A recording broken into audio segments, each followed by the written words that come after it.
Let's see how this one going.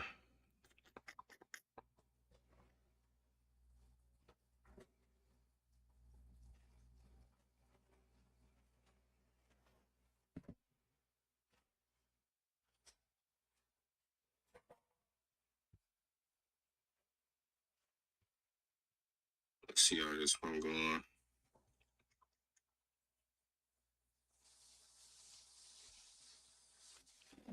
Testing, 1, 2, 3. Testing, 1, 2, 3.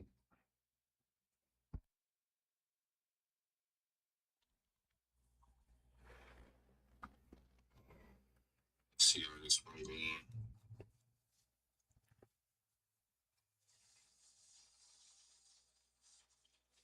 Testing, 1, 2, 3. Testing, 1, 2, 3.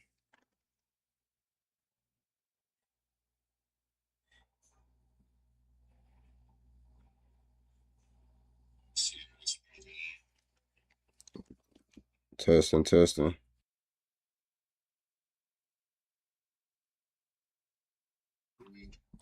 Testing, 1, 2, 3. Testing. Testing. Testing. Testing. Testing. Testing. Testing. Testing.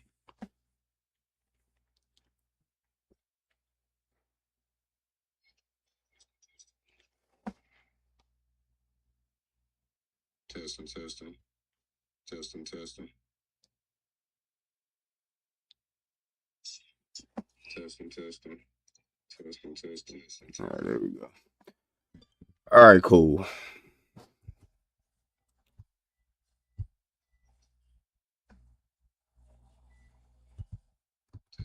Gonna let this rock out. I found myself at a time in my career where I knew I needed to finish my education. I chose Purdue Global. Okay.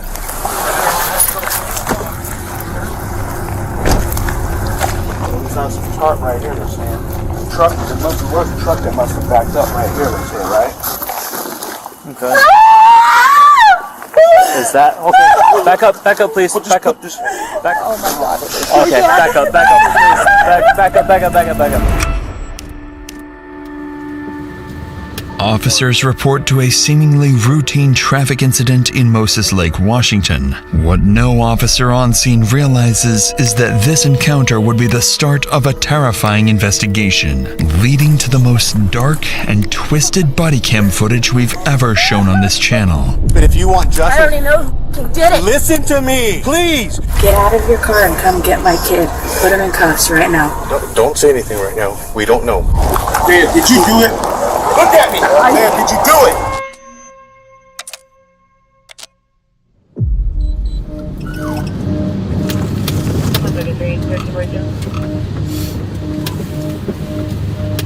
It's an early Sunday afternoon on November 3rd when officers patrolling downtown Moses Lake identify a truck matching a stolen vehicle report logged just hours earlier. Multiple police units have been dispatched, more than typically assigned to a stolen vehicle report. Almost as if, from the very start, police somehow knew this vehicle theft report would soon unravel into something much worse. 145 Mac. We're slow rolled in. Parking at Porterhouse. Inside the vehicle is 27-year-old professional athlete Isaiah Thomas, the former A-star wide receiver for Eastern Oregon University, who is currently armed with a weapon. Well, Bro. hey, go and get out of the car. Get out of the truck, please. Here's what happened. The truck was reported as stolen. Whose truck is this? You talk to me, man. It's my truck. It's your truck? Okay. Do you have your ID, registration? Just go ahead and turn it off, please. I apologize if it's your truck, but it wasn't registered in your name, man. Yeah, I know. Okay. There's ammunition in the front seat. Okay. Okay. Why don't you chill out, bro? Everything's gonna be okay. All right, man. Just come on and step out of the car, okay? The ammunition on the passenger seat suggests that Isaiah might be carrying a weapon. The officer quickly realizes that this encounter could escalate at any moment, so they swiftly order him out of the vehicle, only to uncover something interesting about his identity. What up, Greg? What's up, man? Alvarado? Yeah, how you doing, Isaiah? Another day. Another day? Don't come here. Don't reach for anything. They're gonna detain you right now? No, bro. Okay, make sure you don't have any weapons on you, okay? I do got a weapon on me. What do you have? I think I got a knife right here. You in have a my knife? pocket. Yeah. Pocket knife? This one? That's it?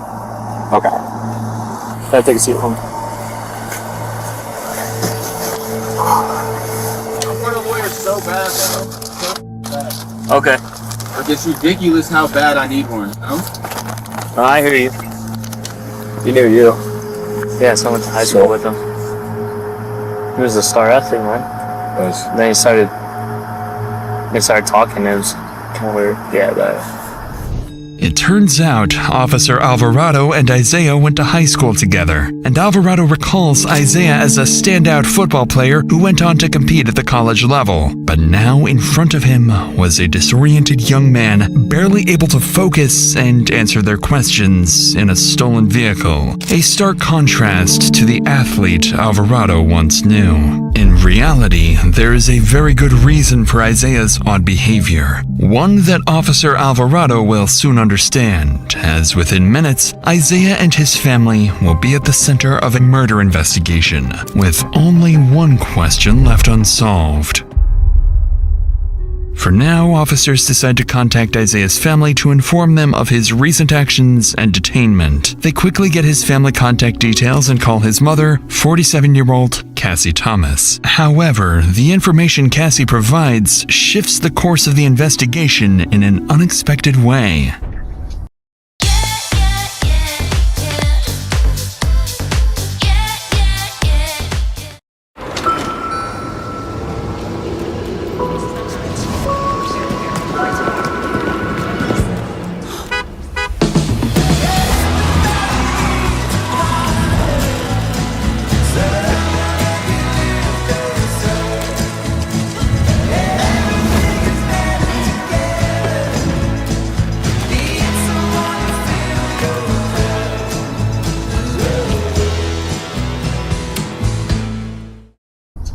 Hello?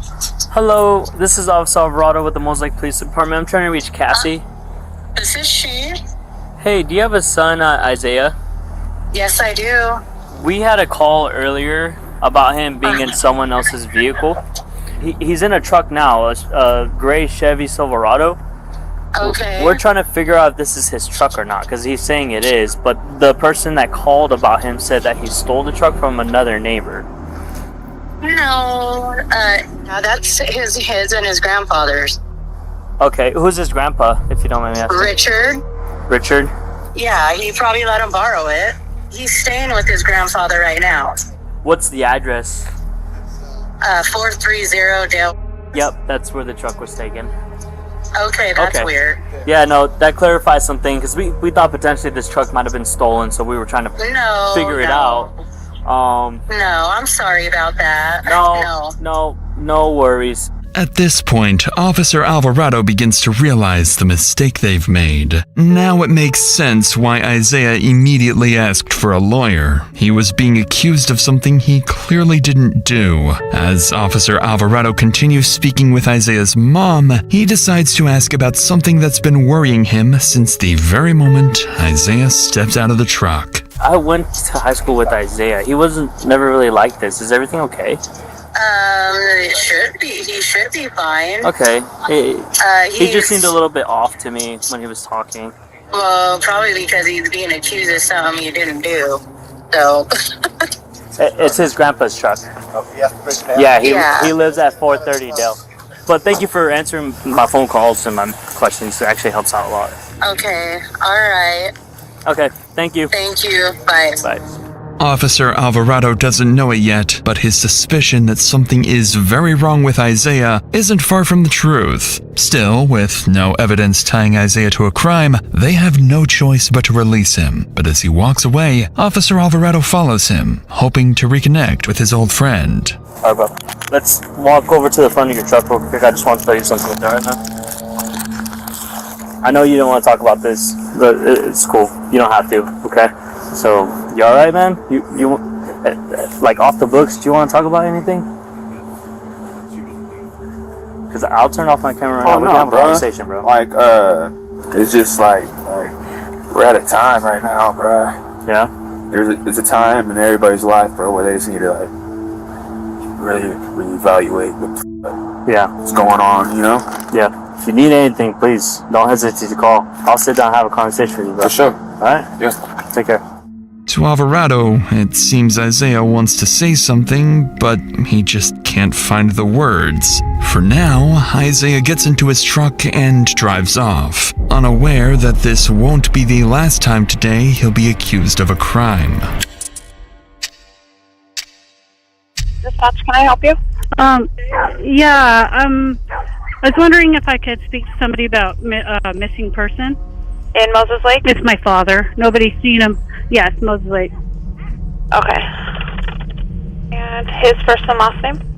Richard Andrews.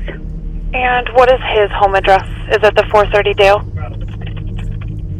Correct. All right, Kelly, I've got this report started. I'm going to hand it over to the officers. I just need you to try to find a recent picture of him. And if you hear from him or anything changes before they contact you, go ahead and give us a call back and let us know, okay? Okay.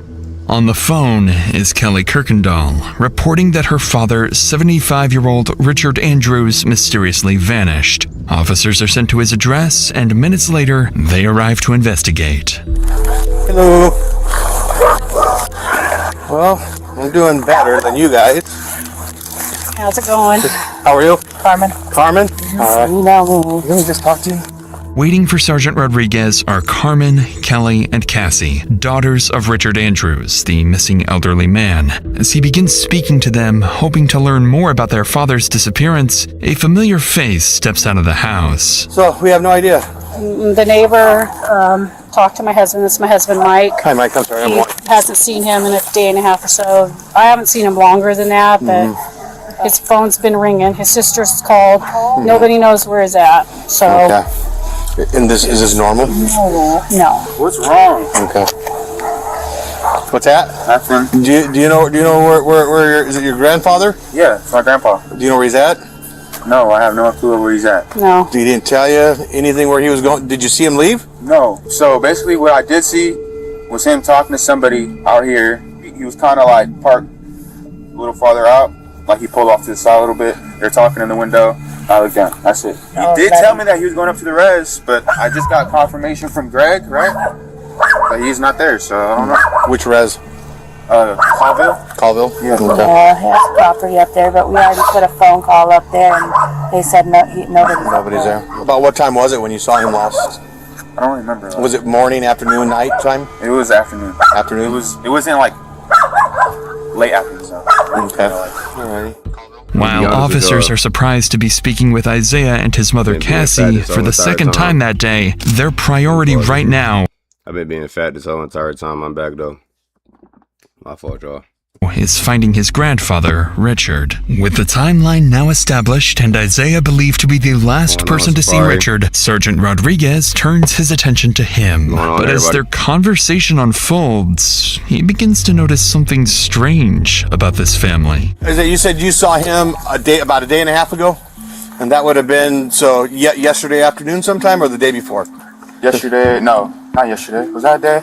A day and a half ago. So Friday, today's Sunday. Friday. So yeah, bro. So November 1st. Smoking the weed, bro. When you saw him, what were you doing? What was going on with that? Right there, smoking. Okay, and where was he? Right there, talking to that guy. And then I looked down, boom, and then that was that. Okay, like, was it weird for you that he wasn't here or anything like that? No. Okay. He be gone for weeks. Yeah. Oh, because he has his property. He be gone for weeks at a time. No one be hearing That's from him. why he's tripping. Why are we tripping? Yeah, bro. Y'all. But the only thing that's weird is that he left his... That goddamn dog in the background irritating the motherfucker, bro. I'm hearing that shit the whole entire time. I'm thinking it's my dog upstairs. God damn. Wallet here. That's the only weird thing that got me. Okay.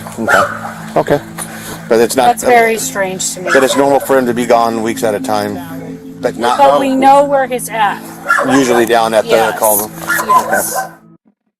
Wounded Warrior Project honors 250 years of America and those who bravely serve. We help warriors. What stands out to Rodriguez is how differently the family reacts to the disappearance of their relative. While Isaiah and his mother Cassie suggest that Richard's absence isn't especially unusual, with Isaiah even casually smoking weed, his daughter Kelly sees it very differently and appears genuinely concerned for her father in a way the others do not. That's when Isaiah's father, Anthony, arrives, bringing with him the breakthrough they've been waiting for. Yeah. You're talking about up there? Yeah, so you need to go down to a shop and take some pictures down there. To me, it looks like there's something going on down there. It looks like some burnt that's laid out there and some. Where's the shop? The shop's down in the valley. You know where the motorcycle shop is? That's just, if he's not here, he's usually down there. Oh, I got you. I thought something. Do you think something else is going on down there? No. I'm just saying that if he's not here, he's down there. No, he's asking. No, what I'm saying is that's something that was out there. It looked like there's some burnt up shit out there that's never been there. I don't know the address. What's Carmen's address? Well, a day and a half ago. He's already out. Bro, why y'all keep all in? Bro, y'all pissing me off, bro. You're pissing me off too. Everybody pressing me like I. No, that's okay. You're the closest thing to him. Okay, the and last I person told we've you. seen. That's why. So I'm not gonna get. No need to get frustrated about it. I just I have to keep repeating myself. Would you be able to take one of my officers down there to where the shop is at? Yeah. Just so that way we know exactly what we're talking about. Right. And so that way if he's there, that's great. Right. Do you remember what he was wearing, Isaiah? I do not recall.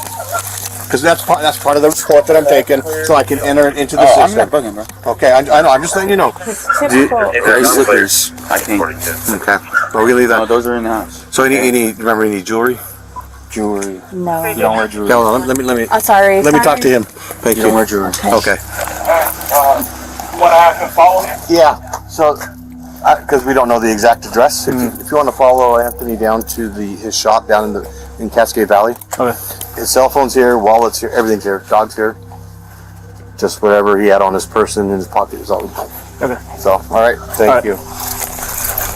Anthony and several other family members head to the shop with a deputy, while Sergeant Rodriguez stays behind to gather the remaining details. As he does so, he takes note of the family's statements so far, and what stands out is Anthony's frustration with Isaiah. It seems like the two of them know something the others don't, as the way Anthony questions his son sounds like he's accusing him of being involved with Richard's disappearance. Meanwhile, Isaiah is being defensive, claiming everyone is overreacting. Defensive as hell. Like, defensive man of the year, I ain't gonna lie. You tripping, bro. Like, you just exposing your hand for real, for real. You did do it.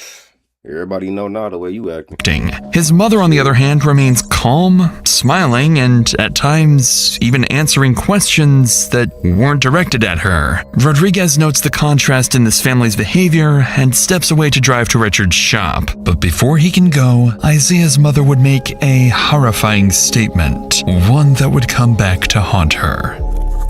So I'll get this logged in, and then if you guys have anything, give me a call. Get out of your car and come get my kid. Put him in cuffs right now. Don't say anything right now. We don't know.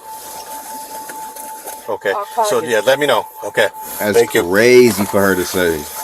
She knows. Those statements are coming from Isaiah's mother, Cassie, as she approaches the officer just out of frame. In a sudden shift, Cassie tells the sergeant to arrest her own son, catching him completely off guard. Just moments ago, she hadn't seemed particularly concerned. Now she's adamant that Isaiah is guilty of something. It's a sharp change in behavior, one that leaves officers wondering if Cassie knows far more than she's letting on. For now, the sergeant doesn't fully understand what Cassie's implying, but in the next few minutes, her urgency will make a lot more sense. By now, Anthony is on his way to Richard's shop, just 2 miles from the house, with a patrol unit following closely behind. And as the first deputy pulls up to the shop, he notices several other family members have also gathered. Expecting to find a lead on Richard's whereabouts, they would instead uncover something no one was prepared to see.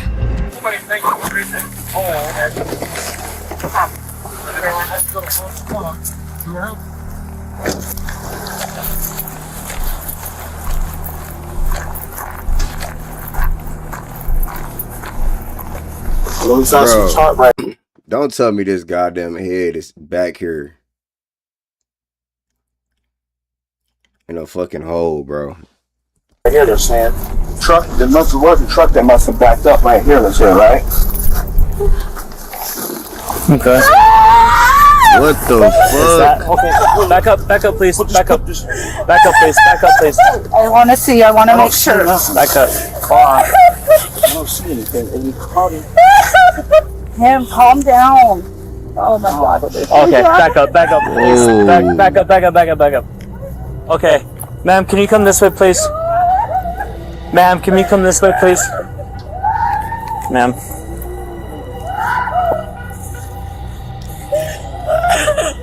$141, Mag. I need 106 to my location. What's going on, Madison? We stumbled upon some crazy shit, bro. And this video just started. We got way more to go. We 17 minutes in, y'all. Okay. Ma'am, can you take her over there, please? Please.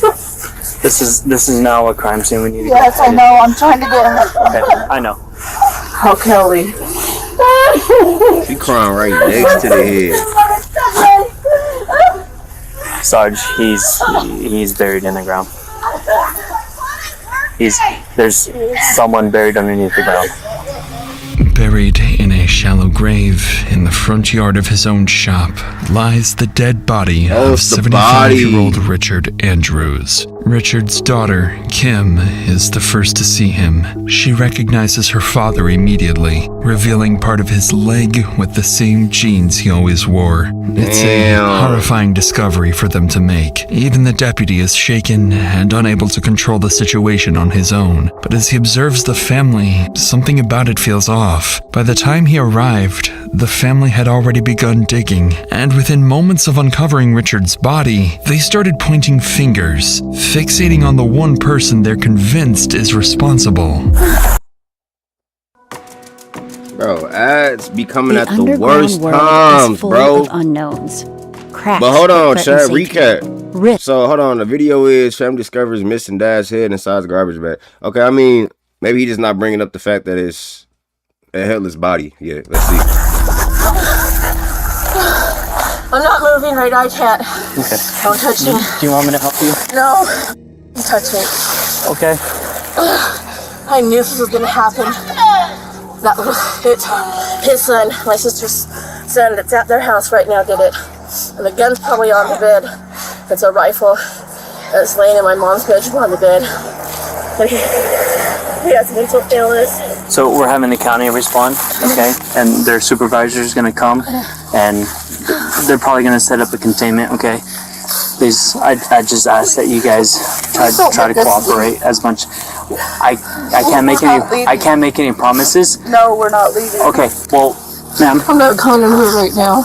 Is somebody over there getting that little psychopath? Hold on. If you want to do what's best for no, what I want to do right now, is go to my dad's house. I just need you guys. Do something. Please don't, okay? I just need you guys to at least try to have some understanding, okay?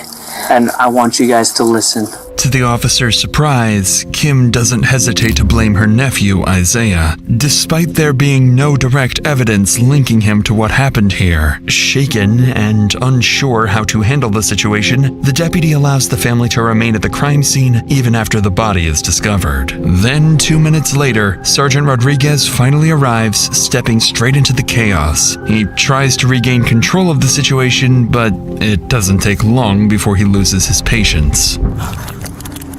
Where are they at? He's under there. Okay, we didn't touch it, did we? They touched it when I was coming up here. They were touching it. Ma'am, let's get away, please, ma'am. Ma'am, we need a preserve, okay? Come on.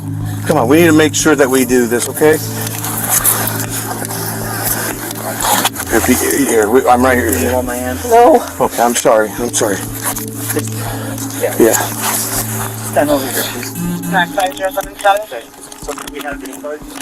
And then it looks like there's some stuff burned over. Okay. Yeah, we need everybody, please. We need everybody back, please, okay? ma'am, we do need everybody out of here. If you want, we need to preserve this, okay? I get it, you're upset. But if you want justice... I already know who did it. Listen to me, please. I know you know. Yeah. We need other things to make this work. Please, please. Despite Kim's certainty, officers aren't yet convinced that Isaiah is their killer, because as they inspect the scene closer, something else stands out. Something that starts to point to someone very different. Burned debris is scattered across the grass, clear sign that something had been intentionally destroyed. But the cover-up goes even deeper. The section of lawn where Richard was buried had been cut out, replaced, and even watered afterwards, an effort to make the yard appear completely untouched. For investigators, it's still unclear whether Richard was murdered here or only his body was dumped. To find out, they need to crazy ass tactic, bro. Dug up the hole, replaced the dirt, water it, so it looks the same afterwards. That is fucking, you gotta be a sick individual to search his think shop, that far. standing just a few feet away. Sheriff's office, make yourself known. Come out with your hands up. Police, anybody in here? Sheriff's office, come out with your hands up. Make yourself known. Yeah, I'm gonna go right, you cover left? Yep.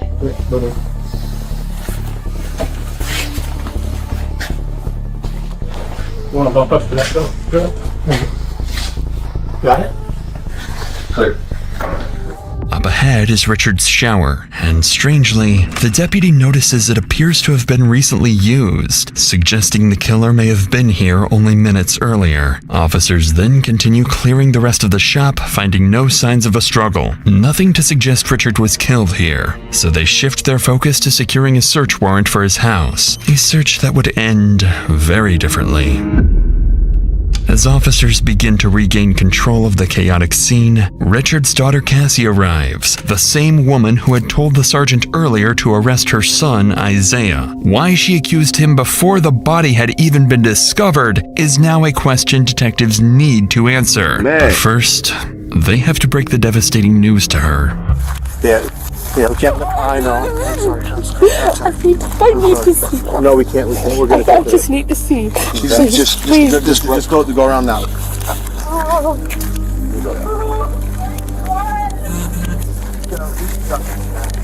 That's gonna be his, but the family members are the ones driving it. So. No! Please, let me see. No, you can't go. Now you can't. Listen, you I can't. just gotta see. Anthony, we can't cross. Okay? Look over the I know top. I'm not gonna go across the line. She just wants to look over the line. She won't go past the line. I'll make sure. Look by the door. Please. By the door. By the door. Okay. With Rula, it takes 5 minutes to find the right therapist for you. Ads in this video. Get your paper, bro, but damn, it's getting Apply good. with Citizens Fast Line and close on your HELOC in as little as 1 week. Ready to go solar?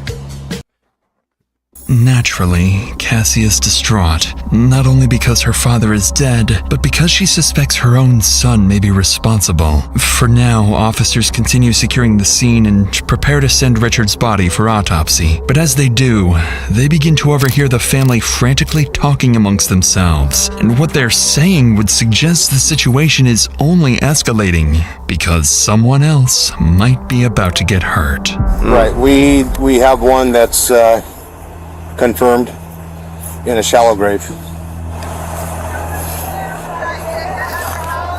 Do not start talking, please. Don't say anything. Just be quiet, please. You know what's going on. It's over there already. I get it, but we need. I've heard everybody, but we need things to figure out. 106 Mac. We need units down at 430 Dale. Ma'am, please. I can't get out. You guys are behind me. We're gonna have to leave the truck here for now. 29 Please. Where am I supposed to go then? I just want you to walk that way, please. 145 background clear. Hey, David. And there's 106 name. 106 Mac. I have the father heading down to 430 Dale, and possible suspect is there, and it might not be good. According to Carmen, Anthony is furious and already on his way back to the house, convinced his own son Isaiah is responsible. He's just seen the body of his father-in-law buried in the ground. He finna get on that boy ass. Just imagine your kid, like, you have a son in this situation, like, bro, I'll be ready to spaz, especially if everything turning towards you. Everybody saying it's you the last one who was with, bro. Oh yeah, bro, I'm on your ass, boy. So what he does next is completely unpredictable. Multiple units are quickly sent to the house, racing to get there before Anthony confronts Isaiah. Minutes later, officers make it to the house just seconds ahead of Anthony, who is right behind them, along with the rest of the family, all demanding answers.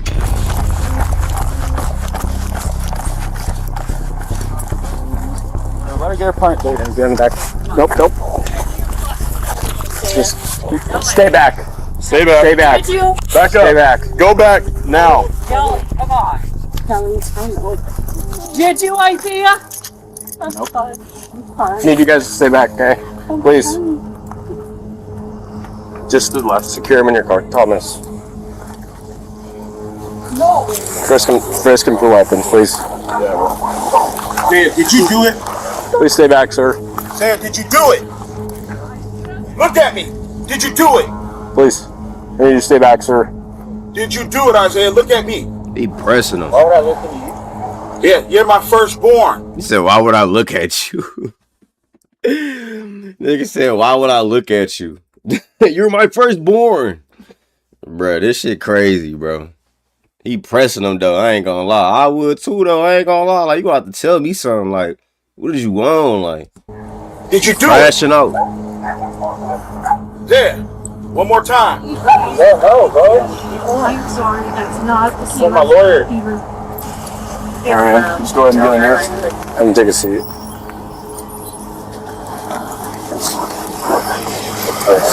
Close the door. Here's the deal. That's family. Okay. One other family member's son. Deceased, right? Yeah. So they came down here to confront him because they think he did it. Yeah. The only reason he's in cuffs right now is we don't. I thought he was like the suspect. No, we don't have BC or reasonable. Right now he's in there because they think he did it. We need to keep them separated. Okay? Okay. Got it? Cool. For the second time today, Isaiah is accused of a crime. Only now it's something far more serious, and the accusations are coming from his own family. They stand by, watching as he's taken into custody, convinced the case is now solved. But what officers are about to uncover would complicate everything, revealing that no one in this family can truly be trusted. But before we get to that, I used to just keep all my money in my bank account, not really thinking it was possible to grow it without having to wrap my head around all the different investments and saving strategies. It's not. The fuck? Come on, bro. Come on, bro. I have a sixth sense for this shit. Like, I know when the ad is about to present itself. You gotta do better than that, bro. Through my wars, come on, man. How long? Family. But by now, Richard jail on probable cause. Let's get back to the video. While Isaiah is transported to the Grant County Jail on probable cause, police continue speaking with the rest of the family. But by now, Richard's daughters are too shaken to talk. So investigators turn to his son-in-law, Greg, one of the first to discover the body. And they're about to learn that he has vital information that would begin to piece together this meticulous murder. So let's start from the beginning.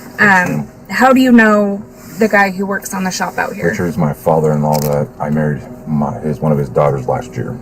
Okay, so he is your current father-in-law. He is my father-in-law, and we live across the street. Okay, so you're pretty close with him. I was very close to him. Okay, what do you think happened?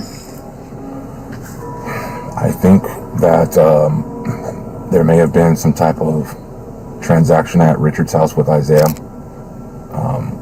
I don't know exactly the full details of what's going on with him, but I know he's been having issues, paranoia issues, and things of that nature. What do you mean by transaction? Like an altercation? Yeah, what I think is Richard's, he's old school. He's not into the whack of tobacco or the marijuana. And I think maybe he confronted him Somebody said something about the tarp that you saw. Yeah, I had a tarp. We had a tarp at the house, and I'm not saying that's the actual tarp, but I know that it was a brown and gray tarp. That you had at your house? That we had at our house, and I can't. It was sitting right there, and really by my truck, but where the barbecue is and stuff, and I haven't seen it, so I don't know if it blew away. I don't know, but it was missing. And sure enough, when the family began digging, they discovered Richard's body had been fully wrapped in a brown and gray tarp. With that tarp belonging to Greg, it now raises two possibilities. Either he just incriminated himself, or whoever did this used it specifically to frame him. And Greg has his own theory about who may have set him up. Isaiah's been acting pretty strange lately. You've met Isaiah? Yes. Has he ever been to your house? Yes. Okay. And the last time he was there, he was super paranoid about everything. Does he drive Richard's truck very often? Everybody drives Richard's trucks often, to be honest with you. Okay. People drive them all the time, but I do know that Isaiah was pulled over today, I want to believe. Yeah. In Moses. You had mentioned seeing tire tracks, is that correct? Correct. Going into the grass. Going into the grass. Yes, sir. Tell me about these tire tracks. I seen it appeared either somebody was backing in or somebody had turned to the right, I believe. Okay. And I seen the tire mark going into the grass, and I seen that's when I seen it, and then I noticed the hose and everything, like I told you. Is it common here on the property for vehicles to go into the grass? Negative. He never goes on that grass. According to Greg, Richard's truck was shared and often driven by multiple members of the family, which immediately complicates things, as the tire tracks officers identified at the crime scene no longer point to a single suspect. But just as leads begin to run dry, officers would learn that the search warrant for Richard's home has finally been approved. So detectives quickly wrap up their interview with Greg and head straight back to the house. The moment they step inside the home, the detectives notice a strong scent of bleach in the air. All surfaces have been wiped down, and inside there are clear signs of a cleanup job. Detectives know they're dealing with a methodical killer, possibly more than one, but even then, they would overlook something critical. When detectives inspect the house more closely, they notice spots of blood on the back door handle that had been missed. Their first real piece of evidence tying Richard's house to his murder. And then they stumble upon something even more significant. A knife hidden in the living room, still in its sheath, marked with visible red stains. Whoever tried to erase what happened here didn't manage to get rid of everything. With the scene processed, all evidence sent for forensic analysis, and the family dispersed, the focus now shifts to the man back at the station. Since his arrest, Isaiah has refused to cooperate, but now as officers return to confiscate his clothing, they're about to discover the most crucial piece of evidence may have been right in front of them all day. Okay, Mr. Thomas, can you take off your shoes?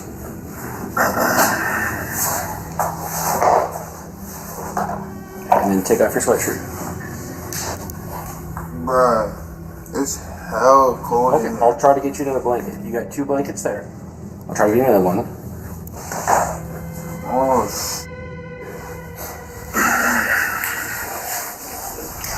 When officers hold up Isaiah's shoes, they notice they're covered in dirt and possibly dried blood. It's the first and only detail that could place him anywhere near the crime scene, but it's far from definitive. With the day coming to an end, investigators finish processing their findings and prepare for tomorrow, hoping they'll finally be able to answer what really happened to Richard. As for Isaiah, by continuing to refuse to speak, he has effectively handed his fate over to his family, who have already begun forming theories and accusations, with even the closest relatives ready to completely turn on each other. Your house deserves a glow-up. Your house deserves LP SmartSide siding. I'm sorry, siding with bro. I curb don't appeal have that'll you get you red. compliments for years to come. Durability never looks so They be good. hitting me with ass That's out smart. Wazoo, bro. Trying to And then be hitting me with double ads. Like, come occupation. on. The only thing we can be sure of is that it will be absolutely fantastic. The next morning, after nearly 12 hours of detectives digging through the family's past, troubling rumors begin to surface alleging Isaiah might have been involved in an old cold homicide case that remains unsolved to this day. Detectives also hear whispers that Isaiah's own parents may have helped cover it up, and may have even known what happened to Richard long before anyone else. These are serious allegations that detectives will need to explore carefully, but right now, their immediate priority is uncovering what truly happened to Richard and who's responsible. To do that, they begin calling family members into the station for formal interviews. The first to arrive is Isaiah's father, Anthony. Among many other details, detectives need to address one critical question. Why was he so quick to suspect his own son? Was it simply a gut feeling? Or did he know something no one else did? I think it was a week ago, right? When it was the week before this incident happened. And Kim is like, you guys need to come down here. And Isaiah's acting crazy. We go down there and we walk in the house. And as soon as we get in the house, he's like, he has this big bag of weed that you could tell that he got from like the dispenser or whatnot. Mm-hmm. It's big. On my eyes, it was about this big. Yeah. What the f are you doing here? Like, this is what you kicked me out the house for, right? I was like, yeah. He says, what the f are you doing here? This has nothing to do with you. And I was like, listen here, man. Your aunt was scared because you're wilding out up in here. So then I'm looking at him, and he was like, say I'm lying, say I am. He's got a butcher knife like this, and he's just like, but he's like crying, say I am. And say, if he had got me, it would have been all of us, So I just said, I'll leave. Where did I mess up, as a father? Did I do something wrong? Like, what did I do? Because this is not you. And he was just like, you're the best dad ever, man. I couldn't ask for a dad, man, better than you, man. It's kind of like, you did everything right. You're a great dad, man. And then Kim's like busts out crying, and then he's just like, get the f out of here, motherfucker, before I kill you. Naturally, this account from Anthony catches detectives off guard as they realize the incident may have foreshadowed everything. Damn. So they pause the interview and look into it, confirming that it did in fact occur. 1 week earlier, police were called to Isaiah's aunt Kim's house after reports that he was experiencing a manic episode. And as detectives review the body cam footage of that incident, it quickly becomes clear why the entire... So, with that being said, can we all assume that he did it? Like... Case closed. Entire family believes he did it. Yeah, case closed. Tase the f out of him because he got a knife. He's got the knife with him? Yeah. Okay, That's my husband. Okay. That's our oldest son. Okay, what's his issue? Like, is he... do you guys want to just stay out here? I know he's your son, but we just don't know what the situation is, right? Isaiah, do you have a knife on you? Do you want to go down to the ground just to verify, man? Hey, Isaiah, we're going to put you in cuffs, but it's just for our safety, okay? You're not under arrest. We just want to make sure you're okay? You want to go down to your knees, man? Good. Put your hands behind your back, man. Can you put your hands behind your back? Again, you're not under arrest, okay? Just doing this for your safety. This is recording? Yeah, you're being recorded on the camera right here. So, is it supposed to be red when it's recording? Yeah. See how it's blinking red? Oh, okay. Yeah. Okay, you want to walk over here to our car, man? We're going to have to figure out what's going on and then kind of just go from there, okay? When officers detain Isaiah, they find him in tears, struggling to hold himself together. And as they pull him away from his family, he's about to tell officers something unexpected about himself. What's going on today? I'm just going through a lot of shit right now, so. Okay. Do you have any plans to hurt yourself or anything like that? Nah, not. I mean, I guess everybody do, but I mean. Do you have any plans to hurt yourself today? Nah, not today. Okay. But this past week. Just having a rough time. Yeah. But it's all good, bro. I'm bounce back, bro. I'm gonna shake back. Yeah, but it's all good, bro. I'm gonna shake back again.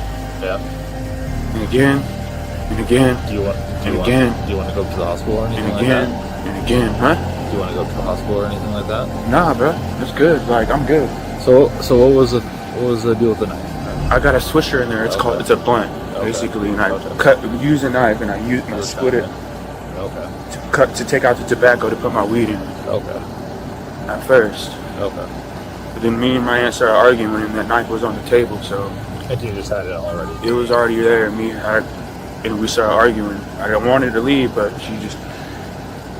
It's not that big of a deal. I was a good person, bro. No one said you're not a good person. I've never I'm met just you. saying, bro, like.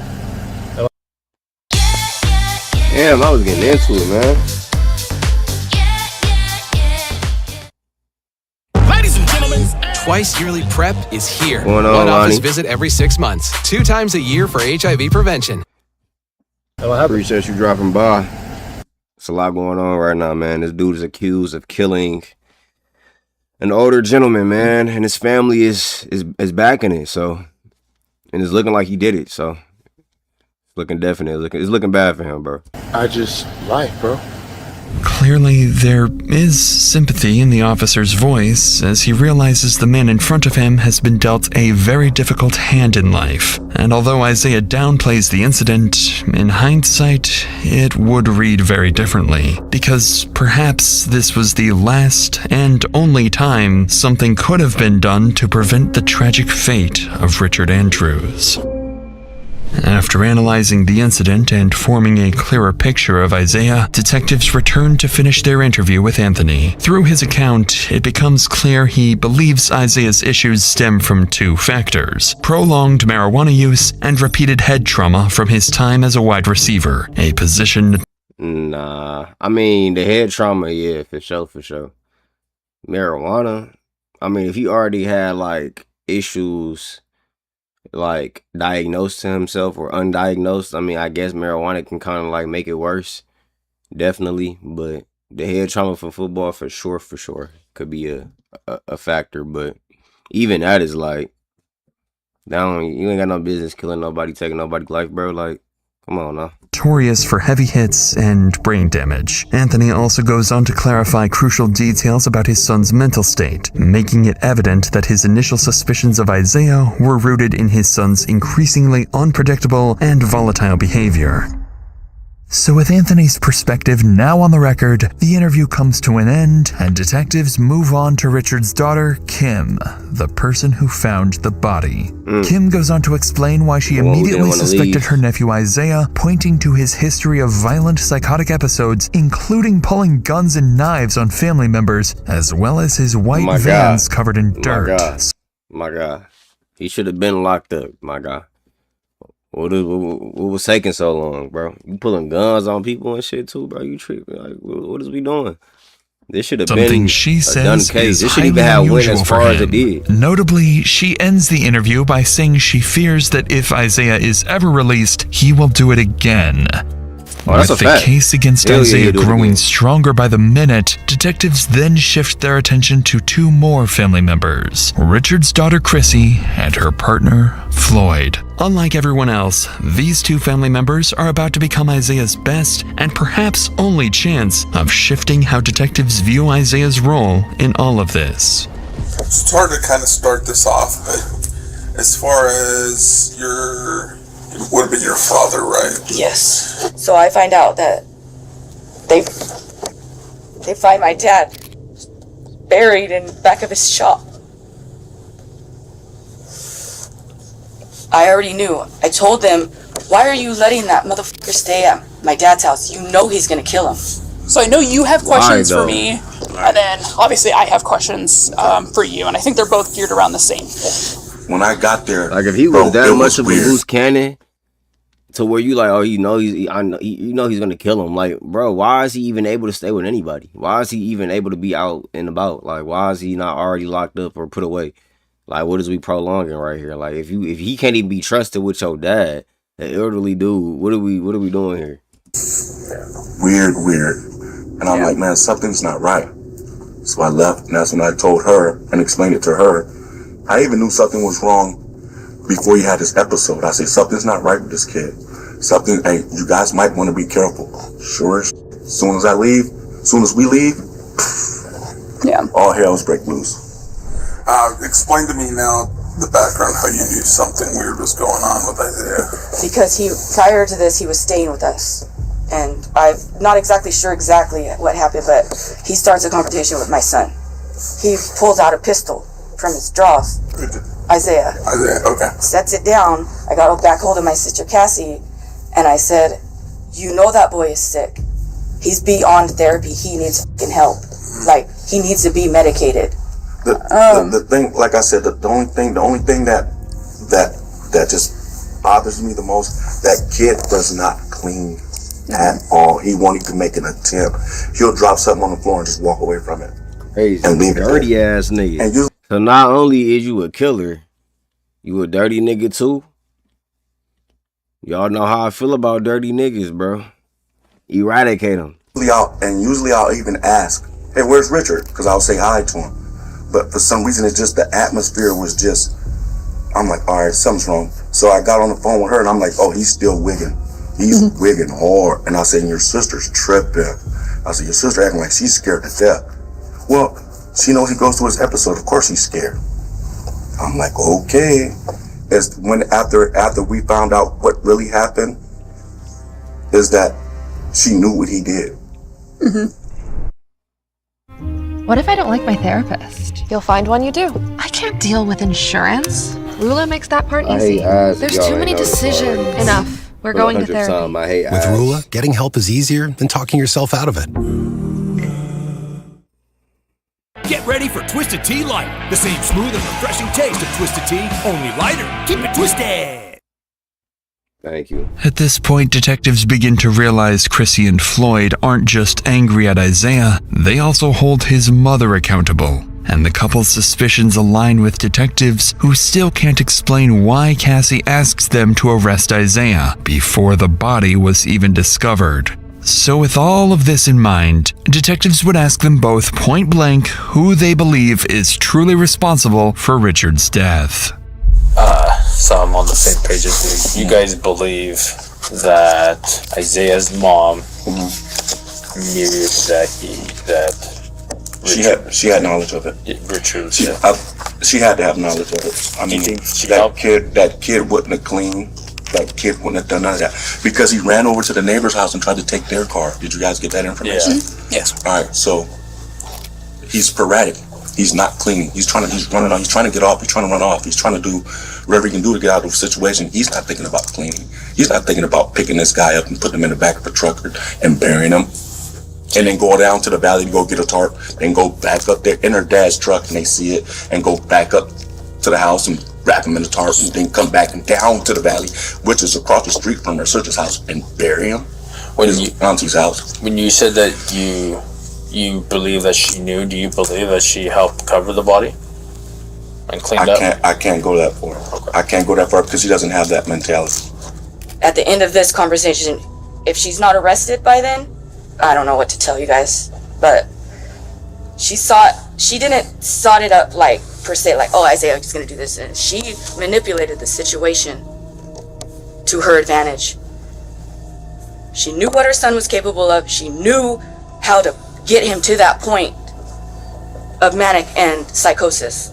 To detectives, accusations like these don't come lightly, especially between sisters. Additionally, Floyd's description of Isaiah aligns with what detectives already believe, that he's impulsive, messy, and incapable of thinking ahead. And with the next interview set to be Cassie herself, detectives understand just how much weight this conversation carries, not only for Isaiah's future, but for Cassie's as well. There's a lot they still need to figure out. Her unusual behavior outside the sergeant's car, her possible involvement in Richard's murder, and even lingering questions about a potential past homicide. But they know these answers won't come easily.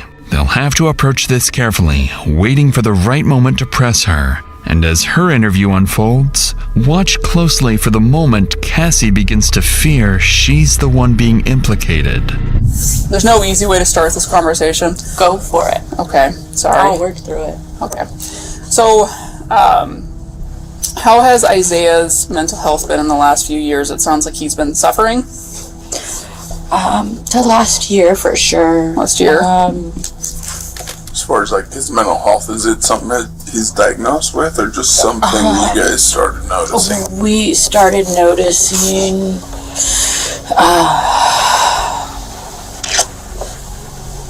I'm trying to remember everything. October, it was before October of 2023. So back for around, I believe that's when he started smoking, and he didn't want to work. He didn't want to do that type of stuff, and we kind of were like, well, he's going through it. You know, he's done playing football, and that's something he's done since he's 5 years old. You know, big life change. Oh yeah, no school, no schedule, no workout. Clearly, Cassie appears emotional. I feel that. That could kind of fuck your whole life up for real. You go from this structured lifestyle, especially somebody who kind of is unstructured and need that structure. You come from that structured lifestyle, and you know, now you older and all of that is gone, and now you just gotta tend to yourself for real. But like I said, that don't take away the fact that you killed somebody, bro. Like, you can't just be going even carrying a sense of guilt as she speaks about her son. Beyond that, nothing about her behavior stands out to detectives as suspicious. But as the interview continues, she begins recounting the same incident at Chrissy's house, where some noticeable differences between her story and the rest of the family starts to emerge. I knocked on the back door. She doesn't keep her back. She uses it for her front door, but it's just...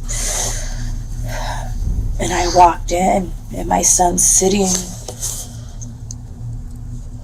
her little kitchenette table there. There's marijuana all over, a big bag, some paraphernalia. But he's sitting there with a knife. And I walk in, I was like, son, hey son, what's going on? What are you doing here? I said, well, what's going on with you? Is everything okay? And he didn't see my husband.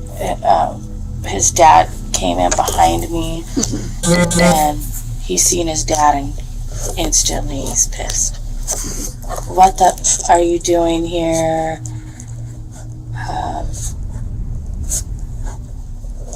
But he hadn't gotten up yet. Like, he was still sitting. Where's the knife in perspective? Like, he's sitting and he has it in his hand. He's not. Is he like you're doing right now? So he's just sitting back in the chair? Yeah, he has it, and he's like he's like, what are you doing here? And we're still kind of standing at the door, and when he seen my husband, he got even more pissed. Who effing called you? What are you doing here? My husband looked at me, and he stood in between us, and he said, get out of here, and go call the sheriff now. While retelling the story, Cassie appears far less disturbed by the incident, despite it involving her own son. She also seems reluctant to discuss the part where he threatened her husband's life. So after a few hours of letting Cassie speak freely, allowing her to settle into the role of the victim, detectives would finally begin to push back, starting with one detail that would clearly catch her off guard. And I don't mean this question in anything, but obviously, like, at this point, I can only see certain things. Did you guys explain all of that about him pulling the knife on Anthony to the deputies? Yeah. Okay. And dispatch, too. She too. said, don't go back in there. But I get why they're angry with me, too. You know, that's my son. And they don't think I did anything to try and help him. And I think most of it is emotions are going to be high right now. And they'll never talk to me again. I already know that. And they've made other threats.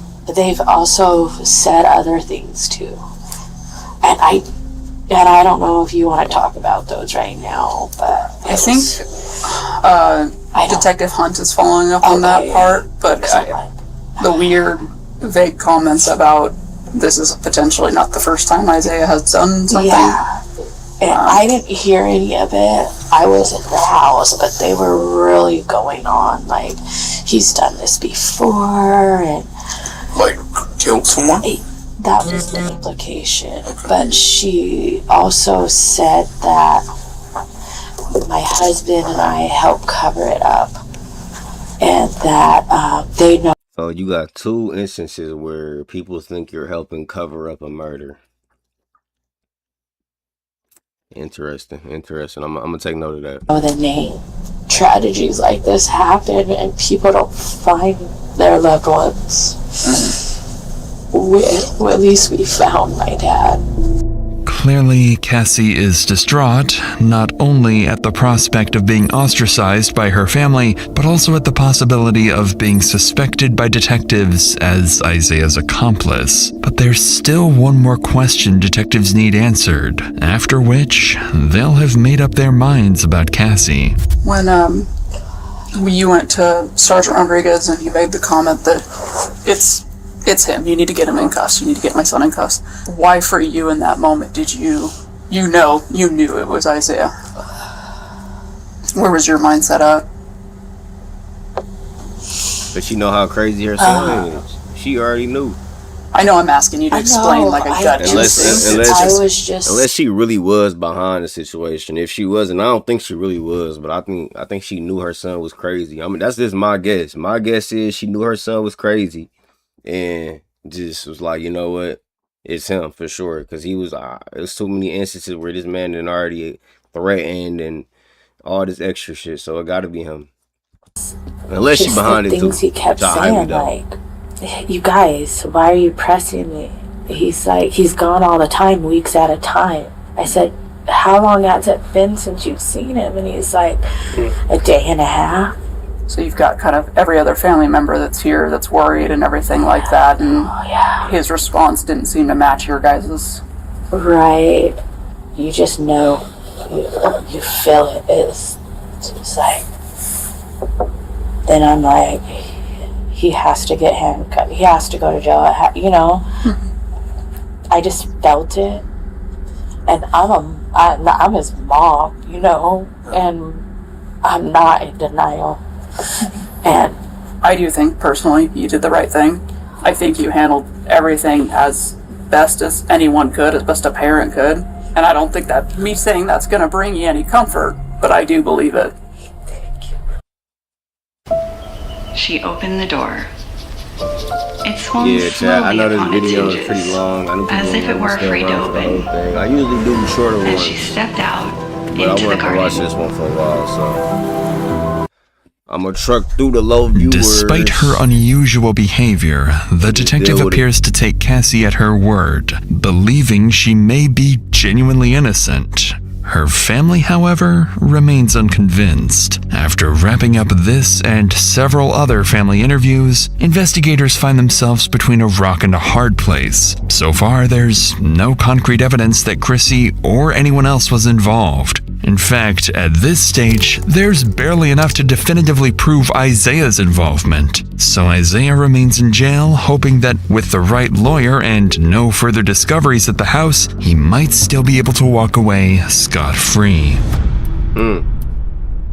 1 week passes before the case finally sees an update, but it's not the one investigators were hoping for. The autopsy results have just come in. According to the coroner, Richard died at his home from a severe knife wound to the neck that resulted in significant blood loss. He also showed signs of blunt force trauma to the head, along with bruising around both eyes. His body was then dragged out and later buried in a shallow, tarp-wrapped grave at his own shop. But even with these horrific findings, it says little about who was responsible for Richard's death, other than suggesting it was someone deeply disturbed. And with every passing day, both detectives and the family begin to fear that the person or people responsible may never face justice. More than 2 months pass, and the case begins to stall. But then, investigators catch a break. They receive a major update from the jail where Isaiah is being held. So detectives rush over and meet with one of Isaiah's fellow inmates who has some very interesting information to share. Gotchas. Nah, why do niggas do this though? Why do people go to jail for crazy ass crimes, get in the room with somebody, get comfortable, and they get to tell them the whole crime that they did? Like, yeah, bro, I did this, I did that. Whoop. Like, bro, you think this man ain't in here trying to get his time reduced, bro? You out of your mind, bro. You think they ain't put him in here with you so they can get a conversation out of you? We're both detectives of Most Lake PD. First off, we're not here for your case. You're not in trouble or anything like that. This is about a different case that we wanted to talk to you about. With Isaiah Thomas, How does he act in there? Crazy. He's kind of like Time out. Why am I just not peeping this nigga's name for real? Boy, you do not deserve to have the name Isaiah Thomas. You have disrespected the fuck out of his name. You need to change that name, bro. Don't ever in your life go by that name ever again, bro. I don't know what your parents was thinking. They tripping. How does your he dad act was in a there? Pistons fan Crazy. for sure. He's kind of like mine. For sure. What for kind sure. of stuff does he do? He bangs on the door, and then he starts screaming blood, blood, blood all night, and he doesn't let us sleep at all. Okay. So all night he's keeping people up. Yeah, he is. Does he piss people off there? Yeah, he does. Okay. What have you heard as far as like his case? Well, that he killed his grandpa. Yeah. That he let his throat open. Okay. And that before he killed him, that he asked him if he believed in God. Oh, really? Yeah. What did the grandpa say? That he did. Okay. And then he just did it. Did he say why he killed the grandpa? He was his grandpa was him. Oh, really? Yeah, since he was a little kid. Okay. Yeah. When he killed him, was grandpa trying to do something to him? Nah. Was this just he had anger towards him or something? Yeah. Okay. Sure enough, what the inmate describes aligns with key details from the autopsy, particularly the fatal wound. But even then, investigators can't be certain. The inmate could be telling the truth, or saying whatever he thinks will benefit him in hopes of a reduced sentence. But that uncertainty would soon come to an end with an update from Isaiah himself. 2 weeks after speaking with the inmate in early February, Isaiah pleads guilty to second-degree murder and unlawful disposal of human remains. On March 10th, he is sentenced to a maximum of 20 years in prison, along with mandatory mental health treatment and no contact orders involving... This is kind of crazy, because, like... No, I ain't gonna say that. I was gonna kind of compare it to like the Julio Fulio case, and like them getting like life in prison, and then a dude who ain't even pulled the trigger getting life in prison. But like, I guess they put more people in harm's way when it came to that. But even this right here is a life in prison type of thing, though. Like, you 20 years in prison, but somebody else is getting life for something way lesser than this. It's kind of crazy to me, bro. Like, and then what they mean by the head? Family just got missing dad's head inside the garbage bag. Like, what? Like, we ain't even hear nothing about the head inside the garbage bag. We just heard about the body being inside of a tarp. Like, we just heard about the body being inside of a tarp. Where's the head at? That's why I clicked on the video. They clickbait me. They did me bogus.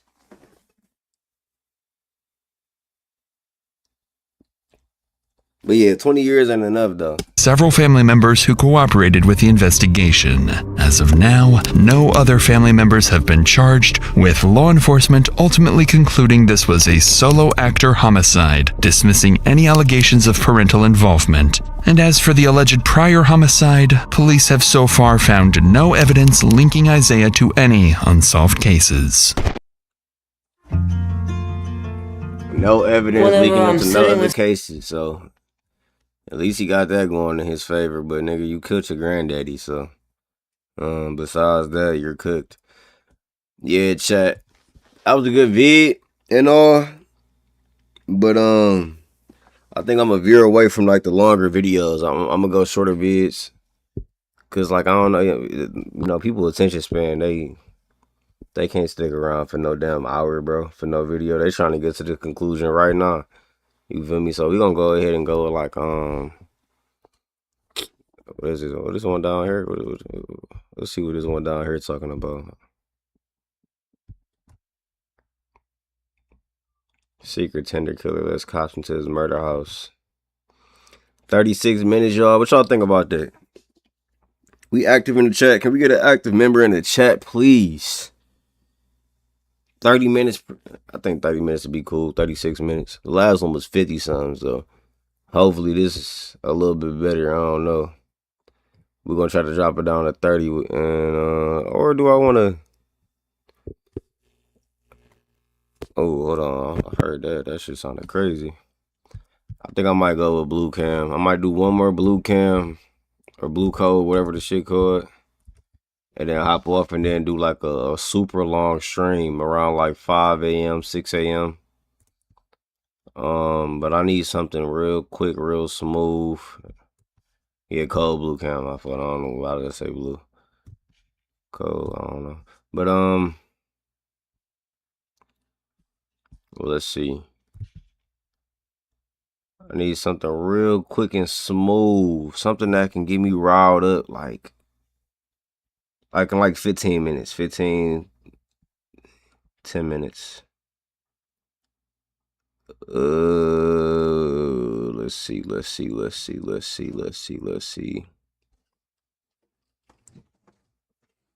Cocky teen turns a simple warning into arrest in seconds.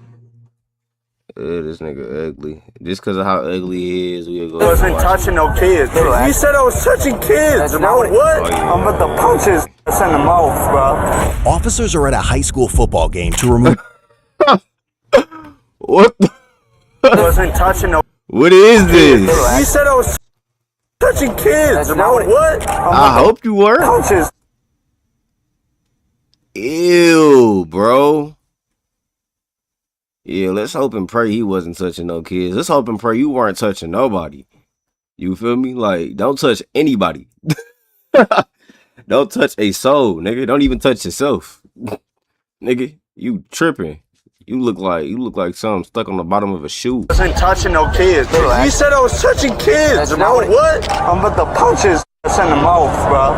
Officers are at a high school football game to remove this drunk teen from the premises, but they don't know that he has no plans to make this simple task any easier. This your man's chat. They don't know that he has no plan.